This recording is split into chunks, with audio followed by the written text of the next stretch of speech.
we were talking about this off air. I asked you a simple question: how many meetings do you have every day? And you were telling me, this amount of meetings, but I keep it short. Let's tell everybody, how do you manage time? See, before managing time, it's very important to look at two aspects of life, right? Yeah. And I always give the analogy of this marble in a jar. Marble in a jar. Yeah. Okay. So suppose you have a jar. It's a see-through glass jar. And you get marbles, different size marbles. So for every individual, you have different priorities, different aspirations, different goals, different things you want to achieve in your life. So you got to first identify that. So for example, for me, health comes right below my family, my company's well-being, my aspirations individually as a leader, my hobbies, my friends around me, my dream of traveling around for holiday, whatever, individual. You got to place that in a jar. You got to identify what those priorities for you are. The most important one goes right below as a foundation, and then you fill up a jar depending on the other facets in your life. Right? Yeah. And then you take a glass of sand and you pour it in the jar. In the jar. The sand is going to go and settle wherever, find its way and settle. That's everything else apart from the marbles that you've selected. The marbles stay intact. So you've got to first define what your priorities are. Second thing, you can also take an analogy of your life as a tent, right? Again, your 4 pillars, what holds the tent. So again, can be your health, can be your aspirations of a leader, of an individual, can be your education of your children, whatever, can be your growth of your company, right? So once you've identified the 4 pillars in your life, the most important pillar is the one that goes in between, right? What is that for you? Once you've identified these non-negotiable priorities or desires or your priorities in life, I think the rest of the thing just falls into place. Then you don't spend time wasting in things that are of inconsequential to you or are not of priority to you. Yeah. The minute you start doing that, you start using your time much, much more effectively, much more efficiently, right? Now, the way I do it is, for me, spending certain hours of time with my family, non-negotiable. Yeah. For me, spending, having my meal at this time, even if I'm eating alone, non-negotiable.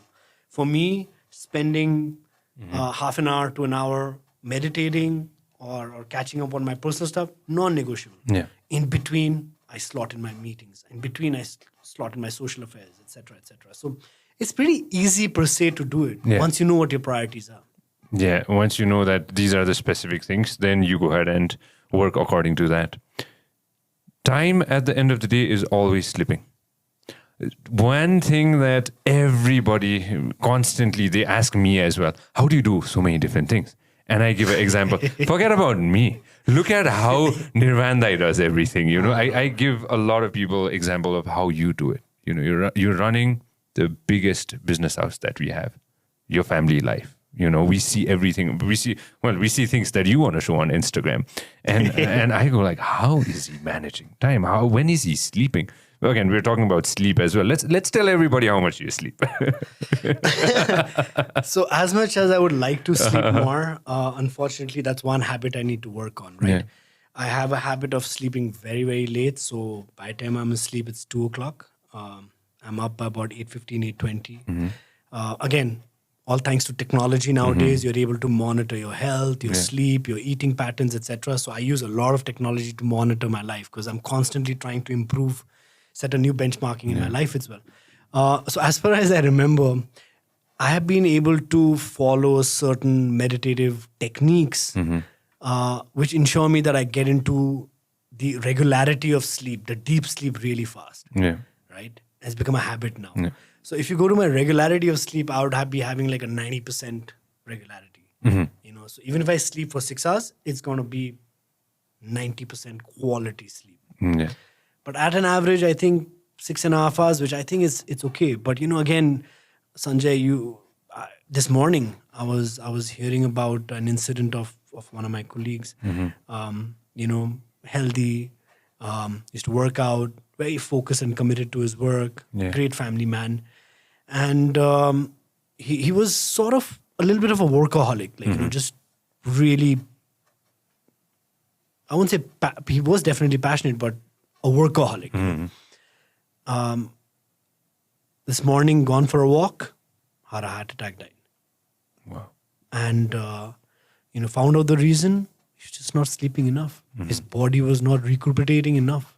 He was not, his mind, our mind and our body are not machines. We need to give it that lag time. We need to give it that rest. Like a CPU machine also, if you keep on putting it on, it'll heat up and get spoiled. Yeah. Our body also functions that way. So, I've made up my mind that I need to allocate a little bit more time to myself because the importance of sleep, again, I was spending some time with the founder of Huffington Post, Ariana Huffington, and her life's journey and her life's work is all revolving around the power of quality sleep, of how bigger impact it has in your life. And obviously getting a little bit of, impact from hearing her a lot of times, I've realized the importance of it. So I need to work on that. No, definitely, 100%. If you love what we are doing, make sure that you subscribe and turn on notifications. This program is brought to you by Vyas Studios.